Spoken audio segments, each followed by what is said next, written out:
My wife secretly sold our family home for $350, $0 to fund her affair with my best friend, then turned around and sued me for half the sale proceeds. I never saw it coming. Hello everyone. Dear listeners, please share your thoughts in the comments section below. And don't forget to like, share, and subscribe. Now, let's begin the video. Using a throwaway for obvious reasons, with certain specifics modified to preserve anonymity. I never thought I'd find myself in a situation like this, but here I am, trying to make sense of a nightmare I never saw coming. It all started with what seemed like small signs, little things that I brushed off at first. My wife, Emily, had always been a little high maintenance. She liked her nails done, her designer clothes, and she was pretty good at hiding her mood swings. But over the last few months, I noticed she was more secretive than usual. Her phone was always on silent. She'd disappear into the bedroom for hours, and every time I asked about her whereabouts, she'd brush me off with some excuse about work stress or needing me time. I didn't think much of it. At first, I figured maybe she was just tired or overwhelmed, especially since I'd been working long hours myself. Then came the small things that started to add up. The late-night texts she'd hide from me, the new perfume I didn't recognize, and the way she suddenly became more flirtatious with her phone. I caught her lying once about where she was. She said she was at a friend's house, but I found her texting someone else in the car, her fingers trembling as she typed. I saw the name pop up, Jake, and my stomach sank. Jake was her coworker, a guy I'd always suspected she flirted with but never had proof of. That night I decided to follow her. I didn't want to go full stalker, but I needed to know if my gut was right. I followed her to a cheap motel on the outskirts of town. She went inside and I waited in my car, heart pounding. I watched her walk in with her purse and a smile that didn't belong on her face. It was clear she was meeting someone. Then I saw him, Jake, walk out an hour later looking satisfied, his shirt unbuttoned a little too far. My wife came out a few minutes after, her hair disheveled, her lipstick smudged. She looked guilty but also oddly triumphant. I didn't need to see more, I knew what was happening. My wife was cheating on me with my best friend. When I finally confronted her, I didn't hold back. I told her I knew about Jake, about the motel, about everything. Her reaction was a mix of fury and denial. She told me I was paranoid, that I was imagining things, that Jake was just a friend she was helping with a work project. She screamed at me, called me insecure, accused me of not trusting her. But I had seen the texts, the photos on her phone, the hotel receipts. I had the proof and I wasn't about to let her lie her way out of it. The emotional blow hit me like a freight train. I felt betrayed, humiliated, and furious. How could she do this? How could she betray not just me but our entire life together? For the longest time I was in shock. I kept replaying that night in my head, trying to find a way to undo what I'd seen. I was angry. At Jake, at Emily, at myself for not noticing sooner. The worst part was realizing how much trust I'd given her, how much I'd believed in our marriage. I thought we were solid, that we had a future. Turns out I was just fooling myself. After the initial shock wore off, I started thinking about what to do next. I knew I couldn't just forget it. I couldn't pretend everything was fine. But I also didn't want to ruin everything without a plan. I needed to gather more evidence, understand her mindset, and figure out what she was really after. That's when I started digging into her finances, her emails, her social media. I discovered she'd been secretly planning something big. Turns out she had already sold our family home, our biggest investment, without telling me. The house was gone, sold for $350, $0, and she was planning to run away with Jake, using the money. That's when the real shock hit me. Not only was she cheating, but she was also planning to leave me completely, taking all our savings and assets. And to make matters worse, she turned around and sued me for half the sale proceeds. I couldn't believe it. She was literally trying to steal from me after betraying me. I felt like I'd been punched in the gut all over again.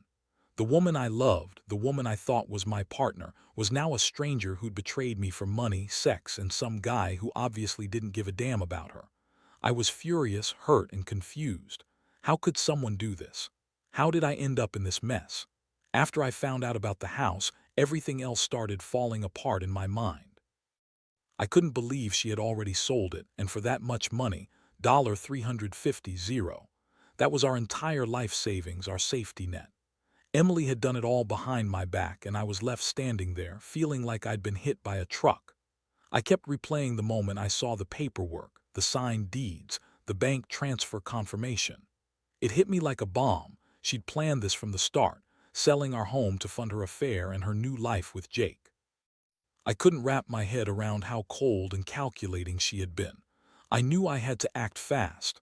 I contacted my lawyer immediately, but even that felt surreal. The woman I had trusted with everything was now fighting me in court, claiming she was entitled to half the sale proceeds. She lied through her teeth about everything, said she was just trying to settle our differences, that I was overreacting, that I was trying to ruin her because I was jealous. The audacity of her claims. She told the court I had no right to the money, even though I had contributed to the mortgage, the renovations, the upkeep of that house for years. But she spun it like I was some kind of jealous ex trying to punish her. Meanwhile, I was drowning in a mix of rage and heartbreak. How could she do this? How could she take everything we built, our memories, our stability, and blow it up for some guy? I started to see her for what she truly was, a selfish, manipulative woman who'd lie and cheat her way through life if it meant getting what she wanted. She kept telling everyone I was the problem, that I was controlling and insecure, but I knew better. I knew she'd been sneaking around behind my back for months, maybe longer. She'd been planning this escape, selling the house, and now she was trying to turn the court against me.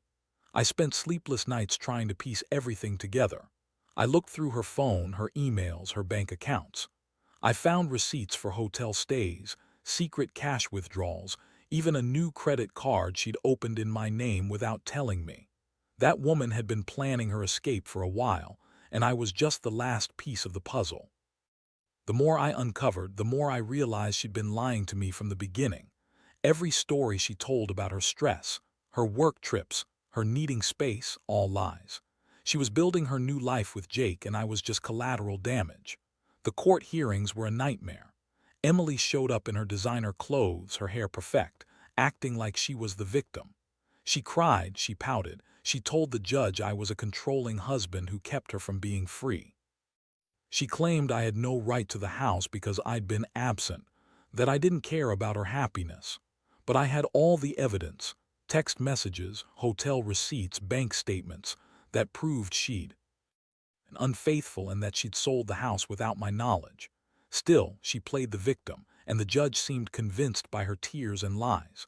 I felt helpless, betrayed, and furious all at once. Meanwhile, Emily kept spinning her stories, trying to sway everyone around her. She told her family I was abusive, that I was jealous, that I had no right to the money because I never appreciated her sacrifices.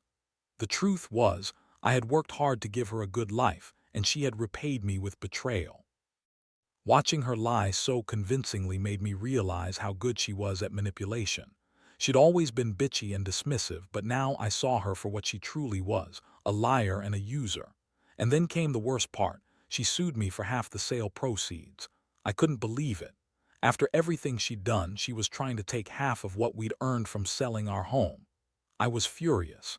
It felt like she was trying to steal my future, my security, everything I'd worked for. I was left with questions. How could she do this? How could she lie and cheat her way into another man's bed and then turn around and sue me? I felt like I was drowning in a sea of betrayal, wondering if I'd ever come out of it. I had so many emotions, anger, sadness, confusion, and I knew I needed to figure out a way to fight back, to make her pay for what she'd done. By the time the court date was set for the hearing over the sale proceeds, I was a mess. The entire situation felt surreal, like I was watching some twisted movie where I was the victim but also the villain. Emily was in her element, playing the victim, acting like I was some controlling monster. She had her lawyer line up all her lies, claiming she was just trying to protect her rights, and that she deserved half the money because she contributed to the household, even though she secretly sold the house behind my back. She told the judge I was a jealous, insecure husband who had no right to her money, that I was trying to punish her for wanting freedom. I couldn't believe how convincing she was, how easily she could manipulate a room full of strangers. During the hearing, I sat there feeling like I was losing my mind. I had all the evidence, texts, emails, bank statements that proved her lies, but I knew that wouldn't be enough to change the court's mind. Emily's tears and her false accusations seemed to sway the judge, who looked at me with a mixture of skepticism and pity. I wanted to shout, to tell everyone the truth, that she'd betrayed me, that she'd sold our home, and that she was trying to steal my future. But I knew I had to play it smart. I couldn't risk losing everything because of some emotional outburst or a poorly timed confession. While I was trying to keep my composure, I started thinking about how I could turn this around. I knew Emily's game. She was trying to paint herself as the victim, but I had to find a way to expose her lies completely. I started digging deeper into her financials, her secret accounts, her plans. That's when I uncovered something even more shocking. She had been secretly funneling money into a new account, and I found evidence she'd been planning her escape for months. She'd been saving up, secretly selling off assets, and now she was trying to walk away with everything. That's when I realized she'd been planning her betrayal for a long time, and I was just a pawn in her game.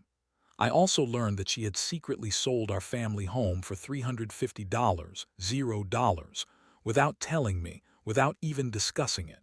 She had used that money to fund her affair, to buy herself a new life with Jake. The moment I saw the bank transfer record, I felt a cold rage take over. This wasn't just infidelity, it was betrayal on a scale I never imagined possible.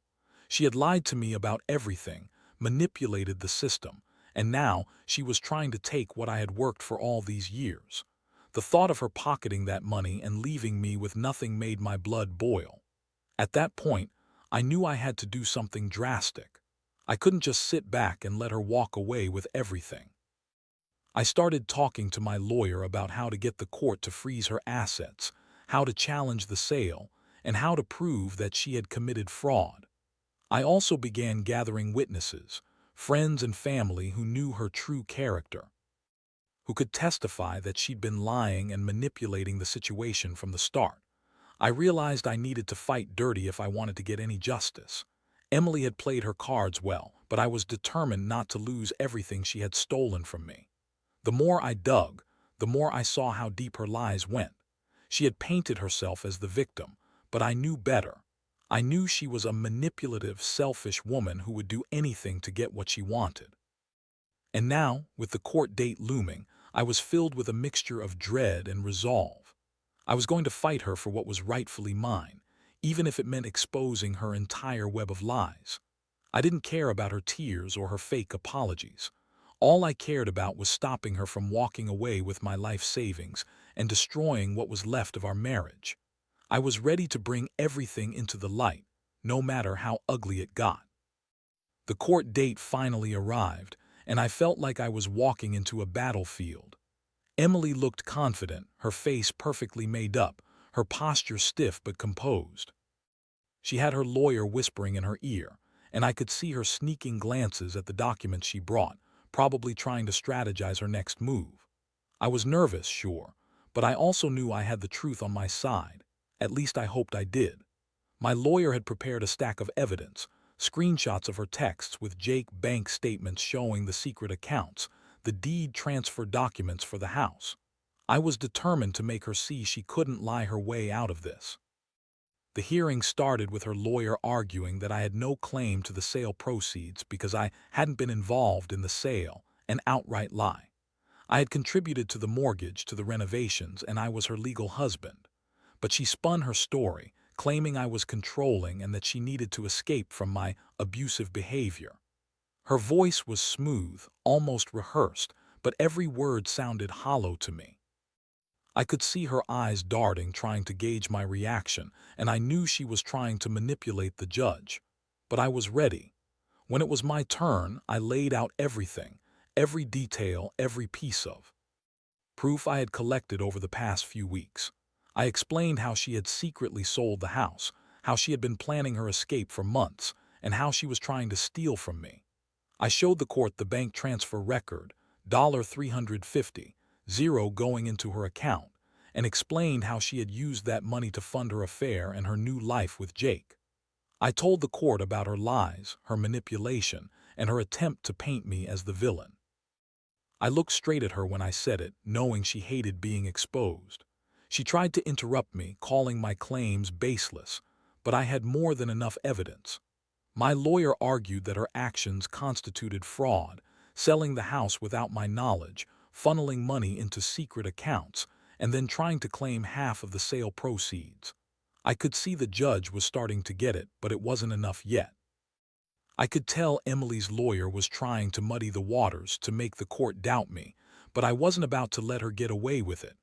Then, I pulled out the emails I'd found, her planning her escape, discussing her plans, with Jake even asking him to help her cover her tracks. I handed the printed copies to the judge and her face went pale for a second. She tried to deny everything, but I had her dead to rights. The courtroom was tense, everyone watching this intense showdown. I could see Emily's facade cracking, her eyes darting around, trying to find a way out. But I'd done my homework and I knew I had her cornered. The most shocking moment was when I presented the deed transfer documents. The court looked at her signature at the sale records, and it was clear she had forged my signature on some of the documents. I had never signed anything related to the sale. That was the moment I knew I had to push harder. This wasn't just about money anymore. It was about justice. She had lied, cheated, and manipulated her way into stealing from me, and I was determined to make her pay. As I finished my testimony, I felt a strange mixture of relief and dread. Relief because I'd finally exposed her lies, dread because I knew the fight wasn't over yet. Emily sat there silent, her face a mask of rage and frustration. I could tell she was furious, but she knew she'd been caught in her web of lies. The judge took everything in and I could see the wheels turning. I didn't know exactly what the verdict would be, but I knew I'd done everything I could to protect what was left of my life. The courtroom was silent as the judge finally spoke, and I held my breath, waiting to hear if justice would be served. The days that followed the court hearing felt like an emotional roller coaster. I was exhausted, drained from the intense fight, but at the same time I felt a strange sense of relief. I'd finally laid out the truth, exposed her lies, her manipulations, her betrayal. Still, I knew the battle was far from over. Emily was furious. I could tell she was plotting her next move, and I had to stay vigilant. The court's decision was pending, but I had already started preparing for the worst. I wasn't going to let her walk away with everything she'd stolen, not without a fight. In the meantime, I started secretly gathering more evidence, proof of her secret accounts, her plans to leave town, and any financial transactions that could prove her fraudulent activities. I also reached out to a private investigator, just to get an outside perspective and to ensure I had every possible angle covered. The more I uncovered, the more I realized how deeply she'd gone to cover her tracks. She'd lied to everyone, even her own family, about her reasons for selling the house and leaving. She'd spun tales about needing a fresh start, but I knew better. She was running from her own mistakes, from the consequences of her betrayal. One night I found myself staring at the photos of the house, our house, that she'd sold so coldly. It was strange how something so familiar could now feel like a crime scene. Every corner, every room flooded my mind with memories.